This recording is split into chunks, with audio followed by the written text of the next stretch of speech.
He was a perverse, cross-dressing exhibitionist who had an incestuous relationship with his mother and married his stepsister. He murdered members of his own family in fits of jealous rage. His cruelty, violence, and grotesque appetite for self-indulgence brought the Roman Empire to the brink of financial and political ruin. And he viciously persecuted the Christians. They would remember him as the ultimate embodiment of evil, the Antichrist. Nero was born on the 15th of December 37 AD in Antium. His father Gnaeus was from an old Roman aristocratic family. He was a cruel, hard-drinking man who once ran over a child in his chariot for pleasure. Gnaeus died when Nero was 3 years old. For the first 20 years of his life, Nero would be dominated by his mother, Agrippina.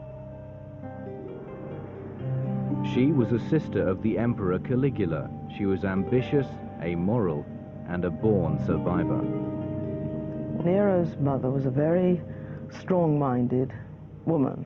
The Roman sources like to say that she behaved like a man, by which they mean that she understood politics and tried to wield political power. She was absolutely determined that her son was going to become emperor, and she didn't care how many people she had to walk over in order to achieve it. When the Emperor Claudius was widowed, Agrippina embarked on a campaign of seduction. Within a short time, she had married him and began to work relentlessly on the advancement of her son. When Nero was 13, she persuaded Claudius to adopt him, and when he was 16, she engineered his marriage to the emperor's daughter Octavia, Nero's stepsister. While Nero's fortunes rose, the position of Claudius's natural son Britannicus was becoming increasingly difficult. Nero was 4 years older, which meant he took official precedence over his stepbrother. As Nero took on more and more duties, Britannicus was sidelined. In 54 AD, Agrippina decided the time was right to make a bid to put Nero into power. According to the Roman historian Tacitus, only one obstacle remained: the aging Emperor Claudius. Agrippina had long decided on murder. Now she saw her opportunity. Her agents were ready. The poison was administered by the eunuch Helotus. It was sprinkled on a particularly succulent mushroom. Claudius's weakness for cooked mushrooms brought about his death on the 11th of October 54 AD. The next day, the Praetorian Guard declared Nero emperor. At the age of 17, he had become ruler of the biggest empire the world had ever seen. But while the Romans celebrated their new boy emperor in the streets, Nero was already showing a disturbing tendency towards violence. The year was a time of peace abroad, but disgusting excess by Nero in Rome. Disguised as a slave, he ranged the streets, brothels and taverns with his friends, who pilfered goods from shops and assaulted wayfarers. When it became known that the waylayer was the emperor, attacks on distinguished men and women multiplied. For since disorderliness was tolerated, pseudo-Neros mobilized gangs and behaved similarly, with impunity. Rome by night came to resemble a conquered city. Nero's growing appetite for violence would soon find a target closer to home. Nero was insecure because he knew that Britannicus was actually the natural son of the previous emperor, and that he had been adopted, and some people thought that Claudius had been manipulated into adopting him. Nero decided to murder his rival, but according to his first-century biographer Suetonius, he needed a method that would not arouse suspicion. To achieve this, he would need help. Against Britannicus, he employed poison, no less because of the competition he posed in singing. He had a much pleasanter voice, than through fear that one day he would prevail in public favour. He obtained it from a certain Locusta, who was an expert poisoner. He gave orders that the substance be brought to the dining room and given to Britannicus. When Britannicus collapsed, Nero rewarded Locusta with immunity from prosecution and an ample estate. He even sent her pupils.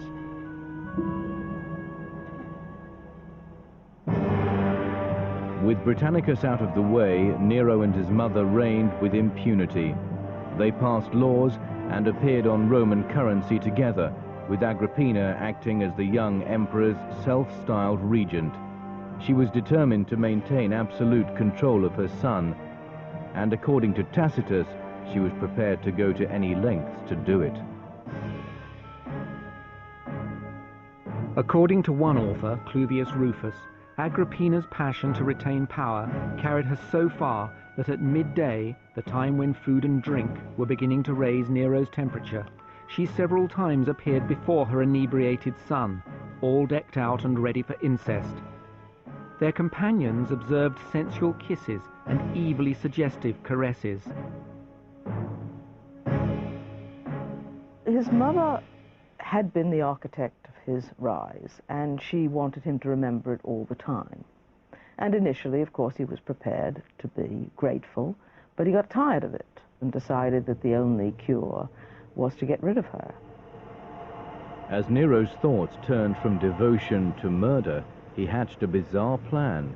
He ordered the construction of a booby-trapped boat designed to fall apart when under sail. When the boat was completed, he invited Agrippina to join him at the resort town of Baiae for a festival. After a pleasant evening together, Nero kissed his mother farewell and left by land, while Agrippina left by sea. Midway across the bay, concealed lead weights crashed through the boat's roof and it began to sink. But the injured Agrippina managed to swim to safety. When Nero heard his mother had survived, he was terrified of what she might do and immediately dispatched assassins to her villa. The murderers closed round Agrippina. First, the captain hit her on the head with a truncheon. Then, as the lieutenant was drawing his sword, she cried out, "Strike here," pointing to her womb.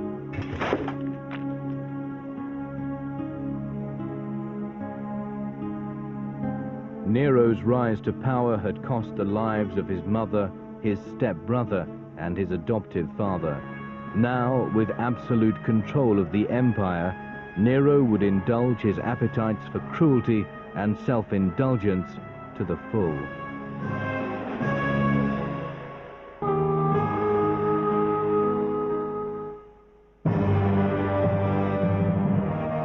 The role of the Roman emperors was to protect Roman citizens and secure the empire's borders by force.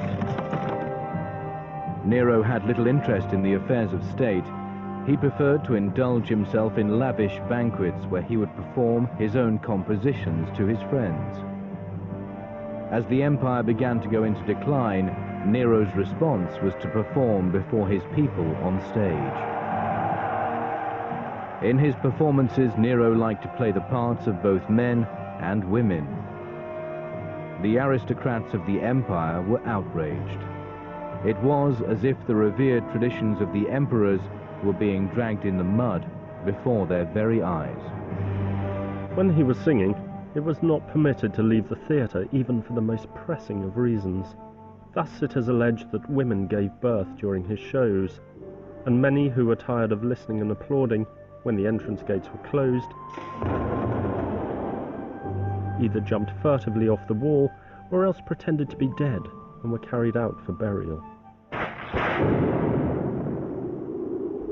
Nero's thin, husky voice would be heard on the stages of Naples, Greece, and Rome, but whatever the audience felt about his performances, his compositions were always met with applause. He had some young men who were called equites, and these followed him around and applauded him, and then one day he was told that in Alexandria there was a tradition of actually training people to clap, and he thought this was a wonderful idea, so he had his clack trained to do this. But apparently he was so pleased with the effect that he couldn't pass it up. While Nero's performances exposed him to public ridicule, his private behavior was becoming increasingly salacious.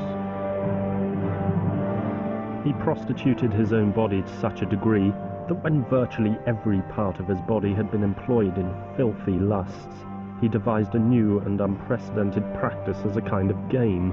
in which, disguised in the pelt of a wild animal, he would rush out of a den and attack the private parts of men and women who had been attached to stakes. It was becoming clear that Nero's appetite for self-indulgence was out of control. The emperor was turning into a monster. As a ruler, the most serious things he does is to exploit the empire and to take its resources for his own purposes, and by doing so, to actually endanger the safety and security of his subjects. In 60 AD, on the edge of the empire, in a place called Britain, Roman tax collectors brutally robbed the queen of a local tribe. She was flogged, and her daughters were raped. It was a big mistake. Queen Boadicea incited her people, the Iceni, to revolt. In a lightning campaign across southern Britain, they destroyed Colchester, London, and St. Albans, killing the Roman inhabitants. In Rome, Nero panicked and made plans to evacuate the island forever. But his generals were prepared to stand firm and fight for the Roman Empire. The first great battle of Britain took place at an unknown location in central England. The 10,000 legionnaires of General Paulinus made a desperate stand against an enemy that outnumbered them more than 20 to 1. Against all odds, the legionnaires carried the day. Boadicea poisoned herself. Nero's empire was safe. For now. In Rome, Nero's behavior was becoming even more cruel and more eccentric. In AD 62, he had his first wife Octavia murdered so he could marry his mistress Poppaea. Nero would later kick the pregnant Poppaea to death when she scolded him for coming home late after a chariot race. It was a murderous act that Nero deeply regretted. In a fit of remorse, he took a boy called Sporus who reminded him of Poppaea. The boy was castrated, dressed, and made up to look like the dead empress, and married to Nero in an extravagant ceremony.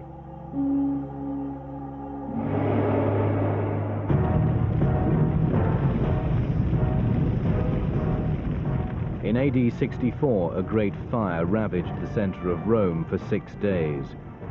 It was the biggest urban fire the ancient world had seen, and would not be equaled in its destruction until the fires of Dresden in the Second World War. Nero was away from Rome at the time. It's unlikely that he fiddled while his city burned, but many believed the emperor had started the fire. Nobody dared fight the flames. Attempts to do so were prevented by menacing gangs. Torches too were openly thrown in, by men crying that they acted on orders. The great Roman fire left hundreds of thousands destitute, and the Roman economy in such a crisis that the currency had to be devalued. One man alone seemed to benefit from the carnage. The fact was, a lot of land became available because a lot of houses were burned down, and the emperor took advantage of this in order to build this palace, and he started building it in various quarters of the city simultaneously. So the impression that he was taking over the city, and also the sufferings of the individuals who lost their property, created a very bad impression. Nero cleared an area the size of London's Hyde Park in the center of Rome. Here he built a new, sprawling palace complex called the Golden House, after the plates of gold which were said to cover its ceilings and walls. It contained an enormous lake and expansive grounds, which were populated with all manner of exotic animals.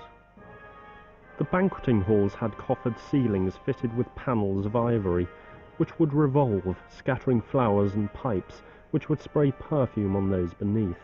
The principal banqueting chamber had a dome, which revolved continuously both day and night, like the world itself. When the house was brought to completion in this style, and he dedicated it, he said nothing more to indicate his approval than to declare he had at last begun to live like a human being. It is as it were, Nero's great statement in the city of Rome. And remember that in front of it, at its gate, is this enormous, colossal statue of the sun, but with the features of the emperor. The purpose of the Golden Palace? To laud and praise the name of the great man. It becomes yet one further reason to condemn him after his fall. In Rome, the word on the streets was that Nero had ordered the fire so he could build his enormous palace. It was a rumor that would not go away. To regain the trust of his people, the emperor needed a scapegoat. He hit on the idea that anybody would believe anything of the Christians, and also that there was a marvelous way of getting them to confess, because everybody knew that if you were a Christian, you wouldn't deny your Christianity. So if you announced that the Christians started the fire, anyone who confessed to their Christianity was assumed to have confessed to arson. It's clear that Nero treated the Christians with particular cruelty and barbarity. Tacitus tells us that he had them rounded up, he had them dressed in animal skins and attacked by dogs, he had some crucified, and he also had many burned. In the evening, he lined up his garden with Christians as human torches. Nero's attack on the Christians would be the first persecution of Christianity under the Roman Empire. It's believed both the disciple Peter and the apostle Paul were tortured and killed during Nero's reign. In the Bible's book of Revelations, John describes the end of the world and warns of a beast with 2 horns. Was it Nero that he had in mind? Here is wisdom. Let him that hath understanding count the number of the beast, for it is the number of a man, and his number is 666. In languages such as Greek and Hebrew, there was no separate set of numbers. Numbers were represented by the letters of the alphabet. When the name Nero Caesar is transliterated from the Greek, Neron Kaiser, into the Hebrew, that is to say, when the Greek characters of the name are replaced by Hebrew characters, then the numerical value of the name in Hebrew comes to 666. So as far as the church is concerned, there's no goodness in Nero. He is an antichrist figure. He is an embodiment of evil. In a bid to remove any potential rivals, Nero had systematically murdered every member of his family. When finally a major plot was hatched against him in 65 AD, it was masterminded by his friend, the senator Piso. The conspirators included senators, officers of the imperial guard, and even Nero's tutor and mentor, Seneca. The fatal blow was to be struck while Nero attended the Circus Maximus, Rome's vast chariot arena, during the Feast of Ceres.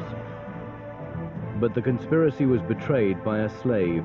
One after the other, the conspirators were rounded up and put to death by Nero's execution squads.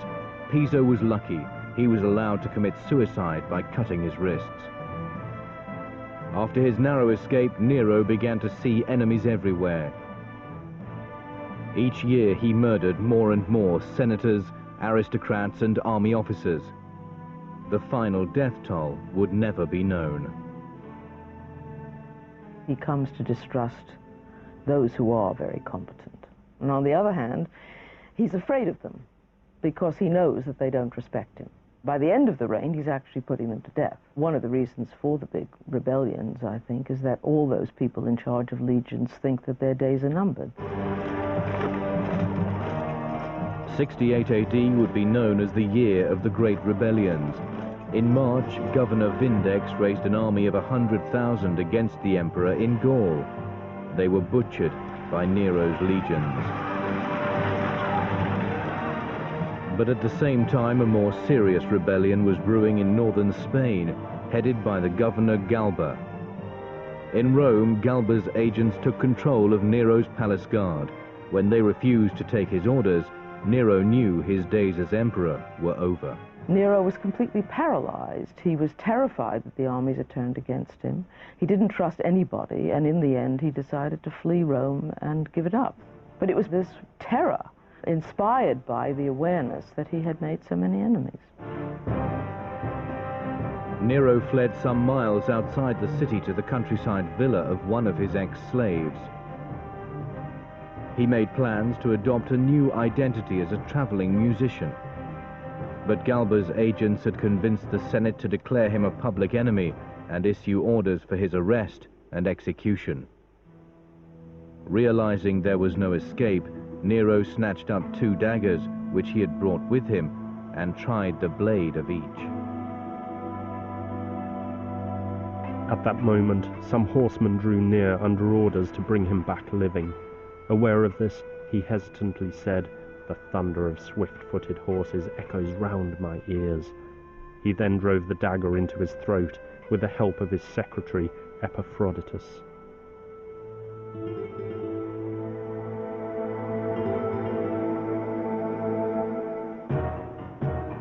Nero was dead, but for the Roman people the nightmare would continue. In the year following his death, the empire would be ravaged by civil war. It would be called the Year of the 4 Emperors. First, Galba, murdered after 7 months in office. Then the Emperor Otto, driven to commit suicide 3 months later. Followed by Vitellius, whose short reign would end when he was tortured to death by the new Emperor Vespasian. Later emperors would try to eradicate the memory of Nero. They carved their own faces onto Nero's old statues and tore down his golden house, building baths over the ruins. But the legend of Nero would not die. For years after his death, there were wild rumors that Nero had somehow survived. The provinces were alive with sightings of men claiming to be the Roman emperor who played the lyre. An enormous arena was built obliterating the great lake that once reflected Nero's palace. The arena was called the Amphitheatre of Titus. But everyone calls it the Colosseum because once a colossal statue of Nero stood there, and no one could forget the sun god emperor Nero.